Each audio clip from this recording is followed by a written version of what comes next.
कि हमारे साथ जुड़ने के बाद तुम्हारी जिंदगी आसान हो जाएगी। In fact I have to be straightforward and frank with you. ये समंदर बहुत गहरा है और दूर दूर तक अंधेरा है, पर अगर किसी वजह से तुम इस समुद्र को पार कर लेते हो, जो कि जसकिरत मुझे लगता है कि तुम कर सकते हो, तो मेरा यकीन करो, तुम्हें अपनी जिंदगी का मकसद साफ दिखाई देगा। जसकिरत, मरना तो हम सभी को है। यहाँ जिल्लत की मौत मरने से बेहतर ये नहीं होगा कि जब मरे तो थोड़ा गदर मचा के मरे। जसकिरत, जवाब देने से पहले एक बात का ध्यान रखना, तुम्हारे अंदर जो ईंधन भरा हुआ है उसे सुलगाने की चिंगारी सिर्फ मेरे पास है।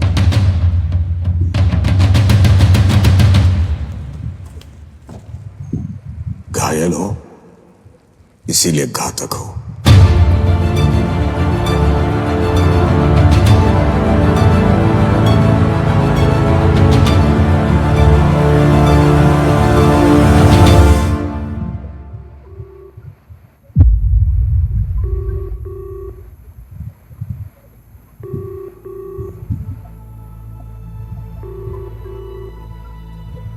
हेलो। हेलो, प्रवनीत जी बात कर रही हैं? नहीं, मैं उनकी बेटी जसलीन बोल रही हूँ। जी मैडम, मैं एसबीआई बैंक से ब्रांच मैनेजर जोशी बात कर रहा हूँ। और क्या है, हमारा सिस्टम डाउन चल रहा है, तो मुझे सिर्फ ये जानना था कि इस महीने के गवर्नमेंट पीपीएफ के 30,000 रुपये उन्होंने विड्रॉ कर लिए कि करने बाकी है? हाँ, वो परसों हो गए थे। जी कर लिया। अच्छा, ठीक है जी, थैंक यू। तुम्हारी किडनैपिंग पुलिस प्रोटेक्शन से हुई थी।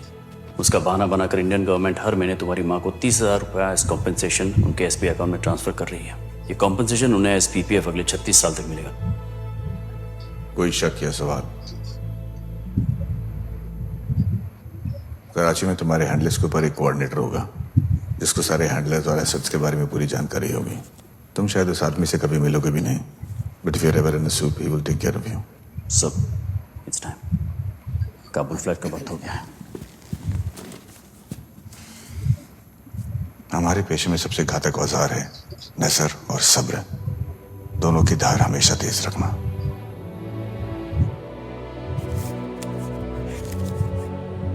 इस नाम का मतलब जानते हो? शेर। बब्बर शेर। पूरे जंगल पर राज करना है। जय हिंद।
उस दिन जसकिरत मर गया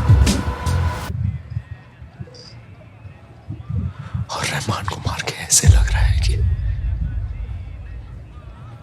अब जाके असली हमजा पैदा हुआ है।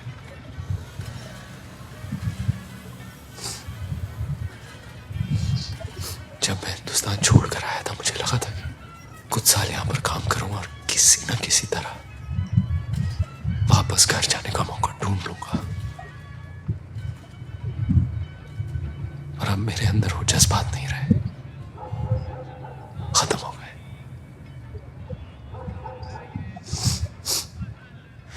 बचा तो सिर्फ जुनून, अपने देश को सलामत रखने का जुनून।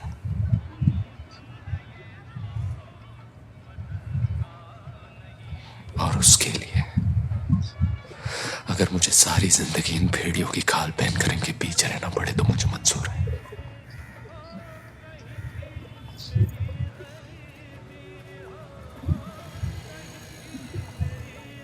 आप कहां से हैं आलम भाई?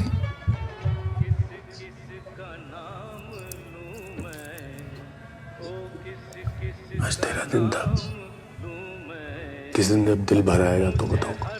किसी ने मारा गिला मौत से नहीं है, गिला मौत से नहीं है, मुझे जिंदगी ने मारा। पतला चुटक दे हंजू अख मेरी फिर भी रोई ना।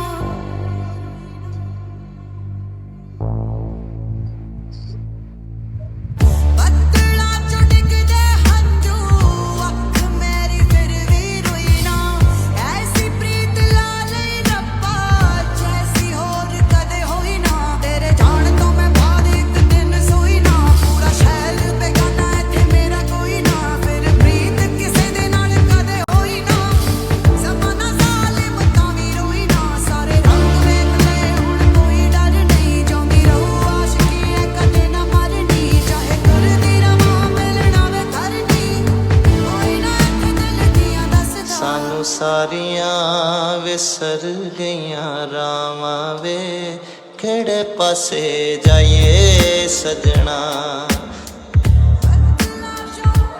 सानू सारियां विसर गईयां रावां वे, केड़े पासे जाइए सजना। जान तो मैं बाद एक दिन सोई ना। पूरा शहर बेगाना इत्थे मेरा कोई ना। फिर प्रीत किसे दे नाल कदे होई ना। ज़माना ज़ालिम तां वी रोई ना। सारे रंग वेख ले हुण कोई डर नहीं। जांदी रहू आशिकी है कदे ना मरनी। चाहे करदी रवां मिलना वे करनी। कोई ना इत्थे दिल दियां दसदा। सानू सारियां विसर गईयां रावां वे, केड़े पासे जाइए सजना। सानू सारियां विसर गईयां रावां वे, केड़े पासे जाइए सजना।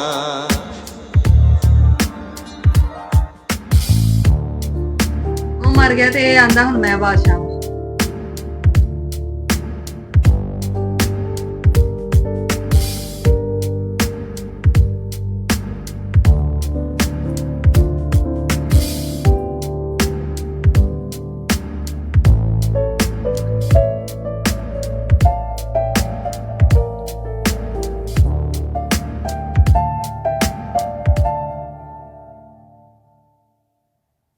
गुस्ताख नबी की एक ही सजा, गुस्ताख नबी की एक ही सजा। अमृतसर में बड़ा हमला करवाना था, 26/11 जैसा। बलोच असला बारूद की डिलीवरी करने ही वाले थे कि खैर एसपी रहमान को क्यों मारा? बदला किसका? बड़े साहब का। रहमान के साले बिलाल की लियारी में 400-500 करोड़ की कमर्शियल जमीन थी, जिस पे बड़े साहब के भाई नूरा ने जबरदस्ती कब्जा कर लिया और वापस देने से इनकार कर दिया। अच्छा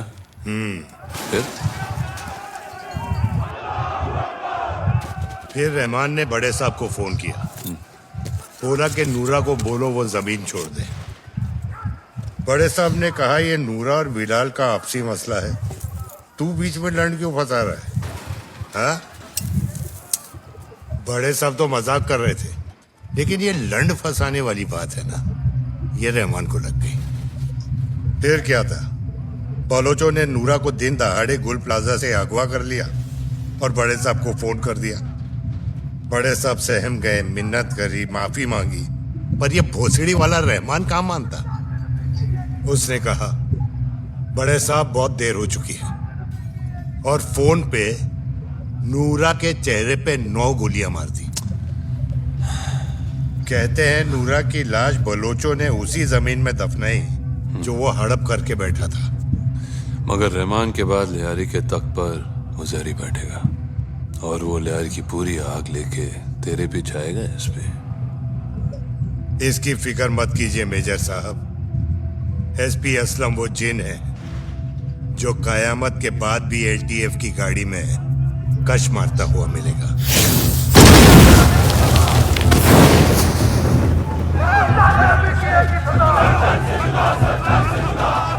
एसपी, तुझे पता है इंडिया में तबाही मचाने वाले मुजाहिदों का ख्याल ऐसा है बड़ी शिद्दत से रखता है। जहूर मिस्त्री तो याद होगा, IC 814 वाला। उसको कराची में दुकान बांधनी थी और साले को उसी की दुकान पसंद आ गई। प्यार से मांगा, मार्केट से ज्यादा मुआवजा देने के लिए भी तैयार थे, मगर पुश्तैनी दुकान बोल के इसने हमारे सारे डील्स इनकार कर दिए। तो हमने भी पता लगाया और हमारी किस्मत थी, साला सरदार निकला।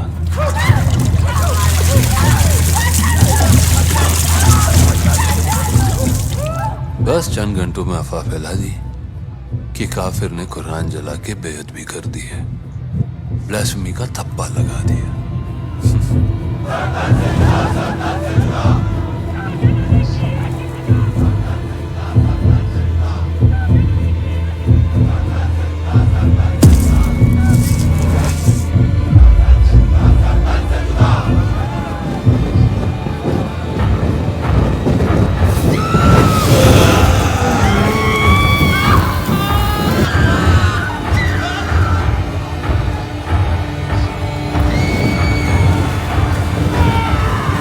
इकबाल भाई, आप सिगरेट बड़े स्टाइल से बुझाते हो। एसपी, एक बात और, जिन तब तक सूरज की रोशनी देख सकता है जब तक अल्लाह का फजल हो।